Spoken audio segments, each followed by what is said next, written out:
안녕하세요. 자바 언어의 객체 제한 개념 강의를 진행하게 될 이호글입니다. 자바 언어는 실세계 사물의 특징을 최대한 유지하면서 컴퓨터 시스템에 적용하려는 목적인 객체 제한 개념을 이해하고 이를 활용하여 응용 프로그램 개발 방법을 익혀서 문제 해결 능력 및 프로젝트 실무 능력을 향상시키는 것으로 객체 제한 개념 프로그램 작성에 필요한 기본 개념인 클래스, 객체, 메소드, 다형성, 상속, 추상 클래스, 인터페이스, 패키지 등의 내용을 학습하고자 합니다. 수강한 학생들 모두 열심히 공부하기를 바랍니다.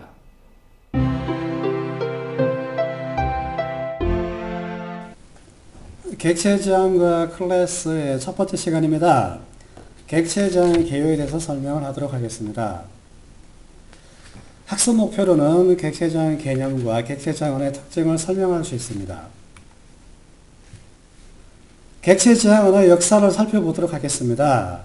객체 제한 언어의 역사는 과학, 군사적 모의 실험을 위해 컴퓨터를 이용한 가상세계를 구현하려는 노력부터 객체 제한 이론이 시작됐습니다. 예를 들면 목표물의 미사일을 명중시키기 위한 각도와 속력을 확인하기 위해서 실험 등을 하기 위해서 이런 모의 실험을 하게 됩니다.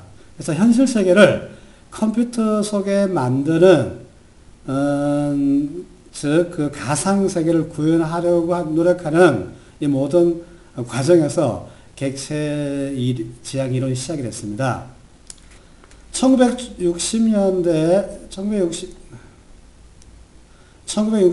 최초의 객체 제한 언어인 시뮬러 언어가 탄생이 됐지만 하드웨어 성능이 매우 떨어졌던 시기이기 때문에 소프트웨어의 속도에 맞게 이 하드웨어가 따라가지를 못했습니다. 그래서 객체 제한 언어들은 크게 주목을 받지 못했습니다. 1980년도에 이 절차 방식의 프로그래밍 언어가 탄생이 되었습니다. 그러나 프로그램의 크기가 점점 커지고 또 잦은 변경이 요구되면서 C 언어 같은 절차 방식의 프로그래밍으로는 감당하기가 어렵게 됐습니다. 그래서 이 한계를 객체 제한 방식으로 극복하려고 노력을 했습니다. 그래서 탄생된 언어가 C++, 스몰톡이라는 이런 객체 제한 언어가 탄생이 됐습니다. 그러다가 1995년에 자바 언어가 탄생이 됐습니다. 그 당시에 인터넷이 등장함으로 인해 가지고 이 자바 언어가 인터넷에 접목이 되면서 이 자바 언어가 객체 제한 언어의 그 가장 중요한 프로그래밍 언어의 주류가 됐습니다. 이 컴퓨터가 발전함에 따라 점점 더 많은 하드웨어가 소프트웨어화 되어 가고 있고요. 컴퓨터 속으로 들어오고 있습니다. 하드웨어가 소프트웨어 되어 간다는 것은 하드웨어 즉 객체, 사물을 분석해서 컴퓨터 속의 프로그램으로 구현한다는 의미입니다.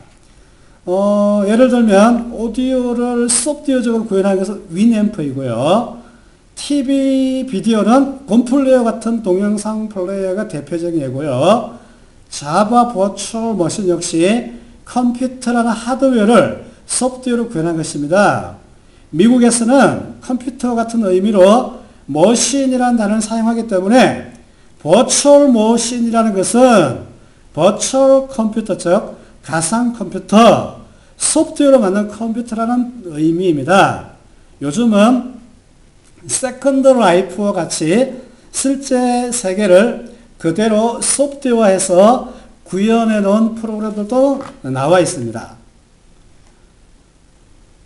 절차 지향과 객체 지향 그 개념에 대해서 이 절차 지향과 객체 지향 개념에 대해서 그림을 통해서 설명을 한번 해보도록 하겠습니다. 자, 이 왼쪽 그림은 절차 지향에 대한 그 예입니다. 절차 지향은 C 언어를 예를 들게 되면요. C 언어는 모든 것이 함수, 펑션으로 이루어져 있습니다. 그래서 이 함수들은 이 공유 데이터를 이용해서 데이터를 입력하고 처리할 수가 있습니다. 그러나 이 절차 지향 프로그램이 커짐으로 인해서 업데이트나 갱신 이런 것들을 하기가 매우 어렵게 됐습니다. 그래서 나오게 된 이 오른쪽 그림은 객체 지향 개념에 대한 그림이 되겠습니다. 객체 지향은 여기 보면 객체들로 이렇게 이루어져 있습니다. 많은 객체들로 이루어져 있는데 이 객체들은 각각의 객체마다 이런 메소드와 데이터로 구성이 되어 있습니다. 여기에다가 왼쪽에 있는 이 객체도 역시 마찬가지로 데이터와 메소드로 구성이 되어 있습니다. 여기도 마찬가지고요. 여기도 데이터와 메소드로 되어 있습니다. 여기 있는 각각의 객체들은 서로 간에 메시지, 즉 데이터를 주고받을 수가 있습니다. 그래서 우리가 원하는 객체들도 추가할 수 있고요. 필요 없는 객체는 또 삭제를 할 수가 있습니다. 두 번째, 객체와 클래스에 대해서 설명을 하도록 하겠습니다. 첫 번째, 객체. 자, 객체는 효율적인 정보를 관리하기 위해서 사람들이 의미를 부여하고 분류하는 논리적인 단위를 객체라고 합니다. 실제로 실생에 존재하는 것, 사물 또는 뭐 이런 것들이죠. 예를 들면 교실에 우리 사람들 또는 뭐 책상 또는 노트북 이런 것들을 우리 객체라고 하는데요. 이런 것들에 대한 것을 프로그램적으로 소프트웨어적으로 표현하는 것을 말합니다. 실제로 객체가 구성되는 것은 뭐냐면 속성을 나타내는 데이터, 그 다음에 데이터를 변경하고 조작할 수 있는 메소드로 구성이 되어 있습니다. 아래 그림은 아버지 객체와 아들 객체에 대해서 그림이 구성이 되어 있습니다. 아버지 객체를 한번 살펴보게 되면요. 이 가운데 있는 이 자동차, 돈, 술, 몽둥이, 신문, 담배, 이런 것들이 데이터라고 할 수 있는데 예제가 조금 부적절하죠. 별로 좋지 못한 예제네요. 메소드로 보게 되면 뭐 운전을 한다, 뭐 물건을 산다, 신문을 읽는다, 몽둥이로 때린다, 담배를 피운다, 술을 마신다. 이거 별로 예제가 좋지가 않아요. 이 메소드는 전부 다 행위적인 거, 동사적인 것들이 들어가 있고요. 오른쪽에 있는 아들 객체의 데이터적 속성을 보게 되면 이 장난감이 있고요. 그 다음에 여기 보면 과자가 있고요. 동화책이 있고요. 게임기, 비디오, TV가 있습니다. 물론 이 아들 객체 중에서요. 아버지 객체도 물론 아들 객체에 있는 데이터를 가질 수도 있습니다. 그러나 일반적으로 아들 객체는 대부분의 이런 것들을 좋아하게 되겠죠. 아들 객체에다 메소드를 보니까요. 아들 객체는 장난감을 가지고 노는 걸 좋아하고요. 비디오를 좋아하고요. 보고요. 게임을 또 좋아합니다. 게임을 하고요. TV도 좋아하고 드라마를 많이 보겠죠. 동화책도 읽고요. 그 다음에 과자도 좋아하네요. 그죠? 자, 이런 것들이 아들 객체에 대한 이 바깥쪽에 둘러싸여 있는 이런 것들이 아들 객체에 대한 메소드라고 할 수 있겠습니다. 자, 그 다음 보겠습니다. 그 다음 클래스를 설명을 하도록 하겠습니다. 객체는 항상 클래스로부터 만들어집니다.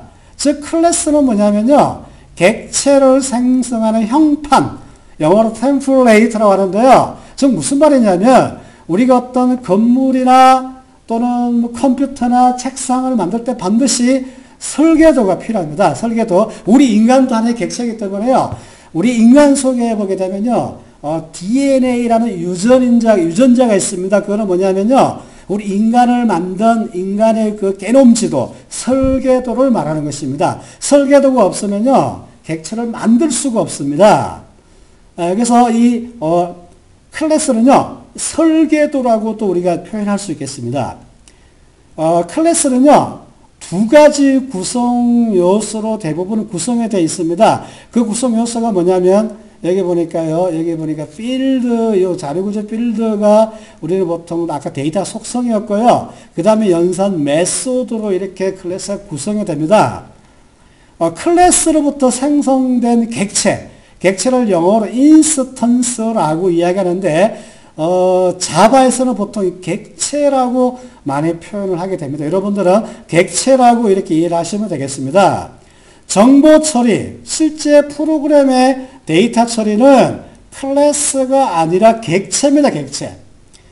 자, 객체 지향 프로그램의 시작하는 클래스의 생성인데요. 이제 여러분들이 이제 디자이너가 되는 겁니다. 클래스를 어떻게 만들 것인가, 이런 것들이 여러분들은 이제, 공부를 하셔야 됩니다. 아래 그림은 객체와 클래스의 관계를 붕어빵에 비유한 것입니다.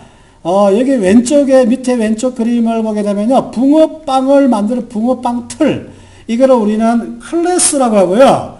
이걸 가지고 만든 객체를 붕어빵, 그죠? 붕어빵 한 개만 있는 것이 아니라요, 여러 개 만들 수가 있어요. 수많은 사람들이 먹을 수 있는 객체를 만들 수가 있습니다. 이 객체를 가지고 우리는 실제로 데이터를 처리할 수가 있습니다. 즉, 여기 나오는 클래스는 이 객체를 만들기 위한 하나의 그 도면, 설계도라고 보시면 되겠습니다. 자, 다음 그림은 자동차 클래스. 이 자동차 클래스를 가지고 세 개의 객체, 이게 자동차 김창현이라는 소유자의 객체고요. 김민재, 그 다음에 김현우라는 객체의 소유자 세 개를 만들어 봤습니다.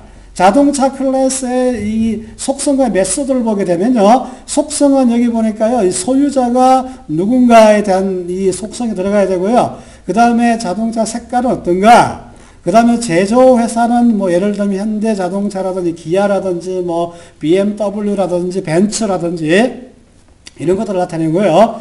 메소드는 동사적인 것이기 때문에 달리다, 정지하다 이렇게 한번 넣어봤습니다. 이 클래스를 가지고요, 이 자동차 클래스를 가지고 우리는 자동차 객체를 만드는데요.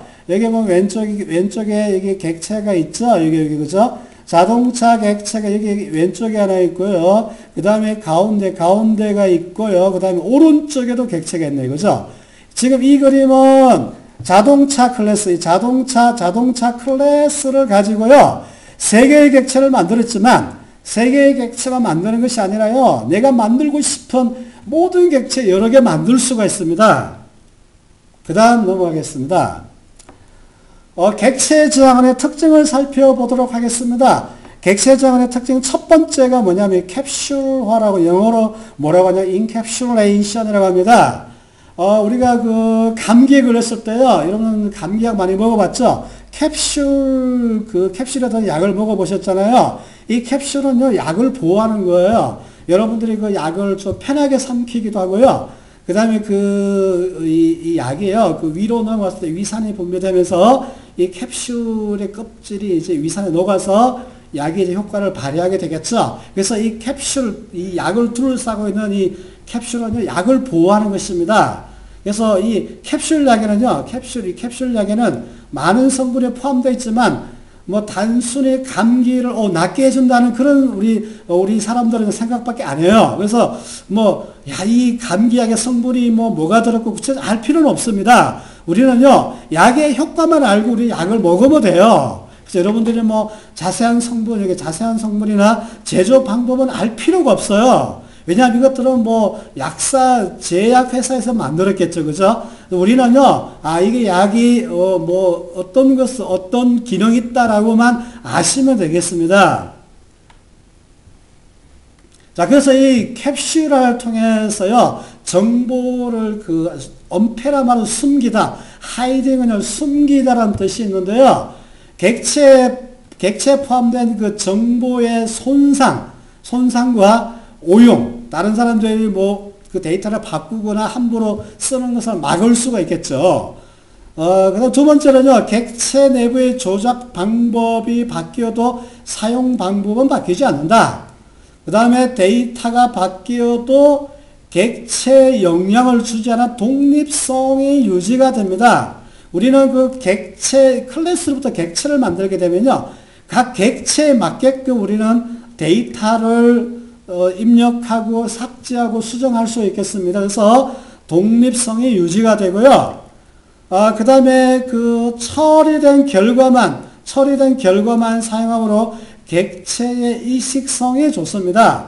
그래서 우리는요, 어떤 여러 가지 이 클래스를, 많은 사람들이 만든 클래스를요, 내가 가져다가 쓸 수가 있습니다. 그래서 그 다른 프로그램에, 우리가 이게 첨부할 수도 있고요. 또 필요가 없으면 또 삭제할 수 있습니다.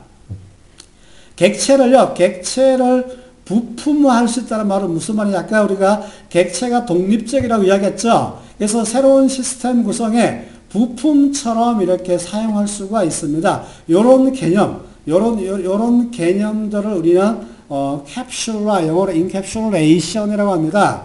여기 밑에 그림을 보시게 되면요, 이게 숨겨진 데이터와 메소드들이 있습니다.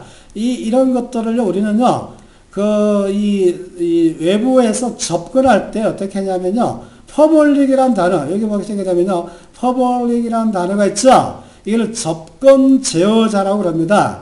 이 접근 제어자가 퍼블릭으로 되어 있으면요, 객체 사용자들은, 객체 사용자를 공개된 인터페이스를 통해서만 객체에 접근할 수가 있습니다. 그래서 우리는 이 퍼블릭이라고 선언된 것은요, 우리가 누구든지 접근할 수 있게끔 허용한다는 그런 뜻이 있습니다. 퍼블릭이라는 뜻은요, 누구나, 공공의 이런 의미가 들어있어요. 그러나 이 숨겨진 데이터 메소드에 접근할 수 없게끔 하는 그 접근 제어자도 있습니다. 그걸 우리는 프라이빗이라는 그런 단어를 쓰게 됩니다. 자, 그다음 두 번째 객체장 특징에서 상속이 있습니다. 어떻게 보면 이 상속이라는 개념이요, 상속이라는 개념이 자바에서 가장 중요한 개념이라고도 할 수 있습니다. 영어로는 inheritance라고 이야기합니다.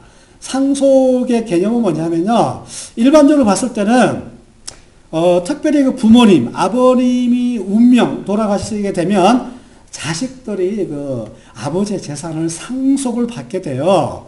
자, 그런데 우리는 그 아버지의 모든 것을 우리가 물려받을 수 있잖아요. 그죠? 근데 자바에서도 마찬가지입니다. 자바에서는 좋은 게 뭐냐면요, 아버지를 내가 지정할 수가 있어요. 그런데 여러분들은 아버지를 바꿀 수가 없죠? 근데 자바에서는 정말 좋은 게 뭐냐면, 정말 좋은 클래스, 내가 정말 필요한 클래스를요, 정말 받을 수가 있어요. 아버지를 지정할 수가 있어요. 그래서 아버지 클래스를 우리는 뭐라고 하냐면, 여기 보면 상위 클래스 또는 부모 클래스라고 이야기합니다. 그래서 이 상위 클래스를요, 상속받아가지고요, 기존에 있는 클래스겠죠, 그죠? 그래서 하위 클래스에서요, 추가적으로 제가 또 작성하면 돼요.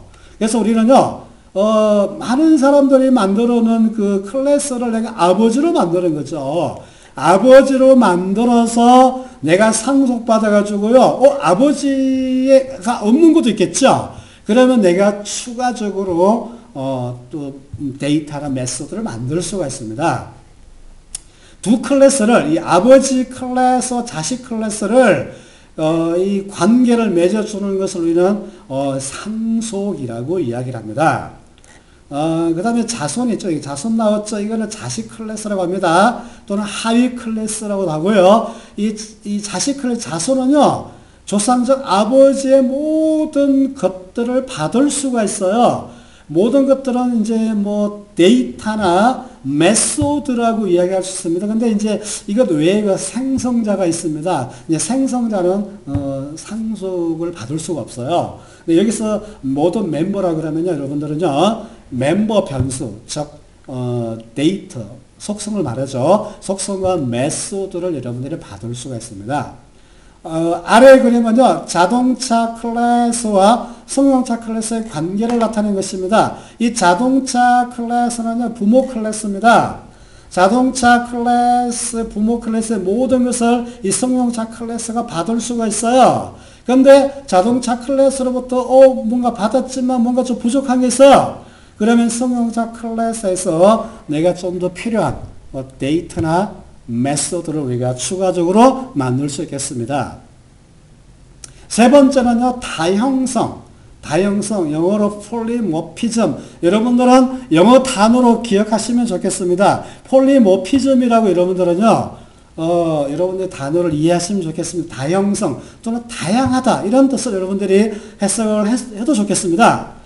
객체를 보시게 되면요, 클래스로부터 객체를 만들어서 메소드를 구성할 때요, 메소드의 형태가 좀 다양한 것을 우리는 다형성, 메소드라고 폴리모피즘이라고 이야기하는데요.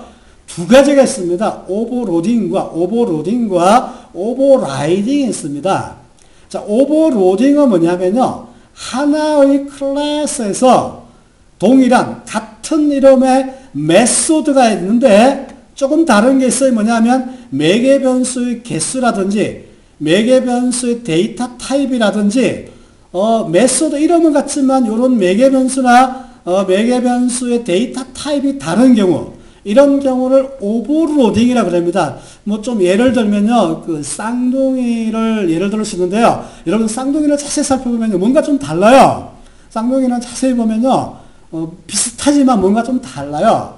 이런 개념을 오버로딩이라고 하고요. 오버라이딩은 뭐냐면, 오버라이딩은 반드시 상속 관계에 있어야 됩니다. 그래서 하나의 클래스, 즉 상속 관계 있을 때 하나의 클래스가 아니고요, 상속 관계 있을 때 부모로부터 물려받은 그 클래스에서 그 부모가 가지고 있는 그 메소드와 현재 자식 클래스에 있는 그 메소드가 같은 이름이에요.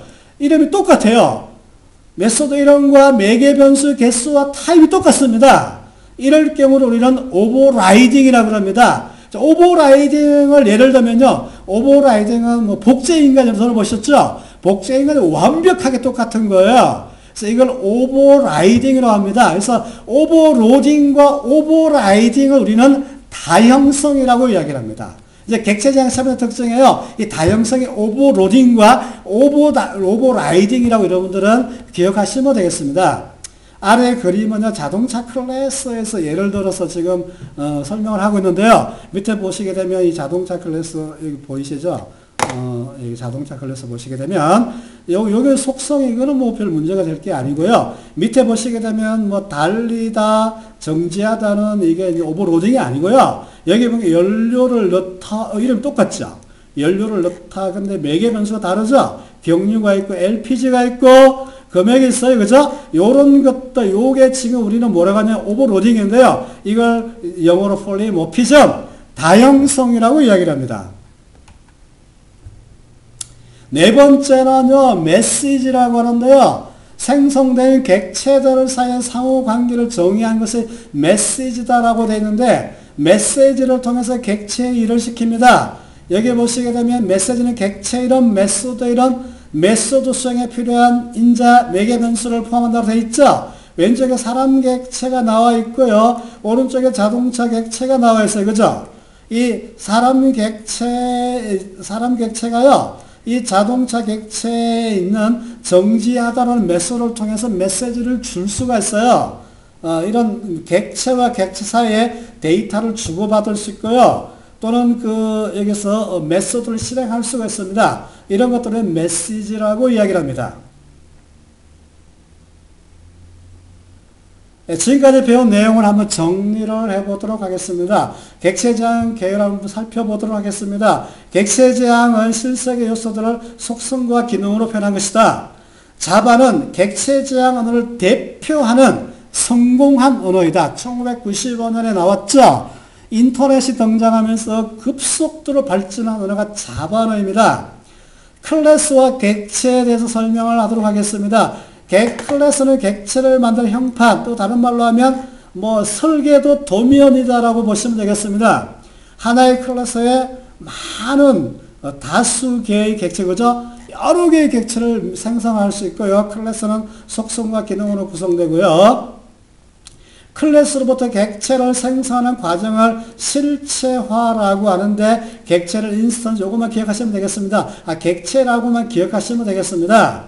객체 지향은 절차 지향과 달리 프로그램의 기본 단위가 객체가 되겠습니다. 그래서 여러분들이요, 이 자바는요, 객체가 굉장히 중요합니다. 그래서 여러분들 이 객체 지향 개념 여러분들이 굉장히 중요한 내용이기 때문에 충분히 여러분 이해하시고 숙지하시기를 바랍니다. 자, 첫 번째 강의를 마치도록 하겠습니다.